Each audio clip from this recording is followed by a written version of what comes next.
it didn't start. It wasn't all happy and No. sunshine. No, not at all. You know, certainly a tough upbringing. Yeah, and so I think it's worth going back, setting the foundation of her timeline like we normally And do. she's talked about this too. Like that's part of her thing is like she actually is I guess she's empathetic with her guests, but then also is very authentic in like telling you like she's also experienced this stuff.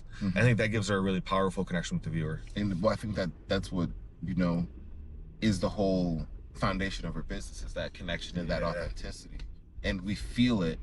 I was listening to a story about her upbringing, in just doing like a little bit of digging and research around this for this week, and just hearing her talk about her relationship with her grandmother early on. Her grandmother taught her how to. It's strange because there's a lot of pain there, but there's also a lot of foundational things that she learned that set her up to be the person that she is today. Absolutely. It's that bittersweet relationship. But she was born in Mississippi, 1954, January 29th. The day of desegregation. Yeah, day of desegregation. She talks about that. She said a few years earlier, it might have been a completely different trajectory. People wouldn't have even been able to think about her as in any other light, really. And again, that's something that we've seen a lot of people, I think, previous to the 1960s talk about.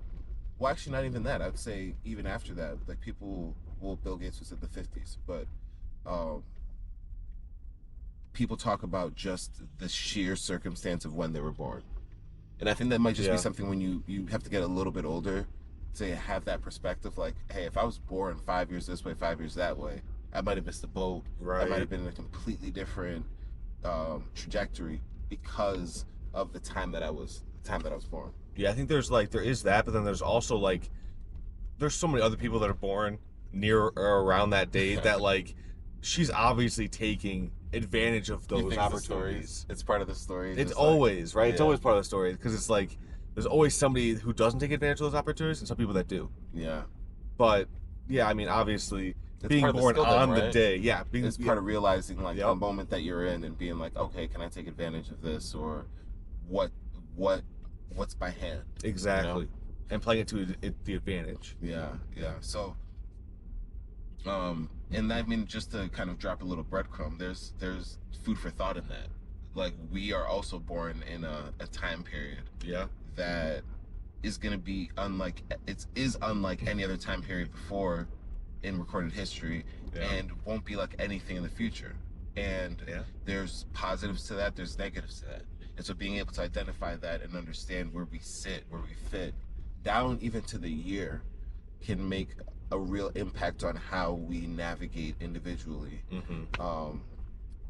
moving forward, and how we kind of finish out our lives. But she was born in Mississippi. She was born to a teenage mother, a teenage father, and they never got married. Right. And she ended up getting taken in by her grandmother, who was, we'll start with the positives, got her reading very, very early. Yeah, that was, I mean, obviously something that will show up in a little bit here, but like, that's huge. I know some 3-year-olds.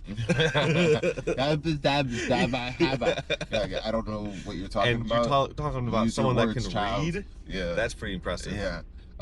And it started by reading passages of the Bible, and she used to recite that at church, and people would call her the little preacher. But that set, I think, a foundation for her communication skills and her love of communication and speech. Also being like the center of attention a little bit. Yeah. Not in a bad way. Right, but understanding how to deal with the attention. Yes. And understanding how to be yourself in that. And attention. Getting praise for that early. A lot of kids do that. Hey, mom, look at me. Dad, look at me. And it's like always like, look at me, look at me, look at me. But doing it when it's not your parent and you're in like a church setting where there's the community and you have grown adults going, child. Ooh. Yeah. Sure. Right. It's totally different. And I think it does it gives you a different perspective on how you can affect other people. Yeah. Like with your words. Yeah, yeah. Even at a young age. Yeah.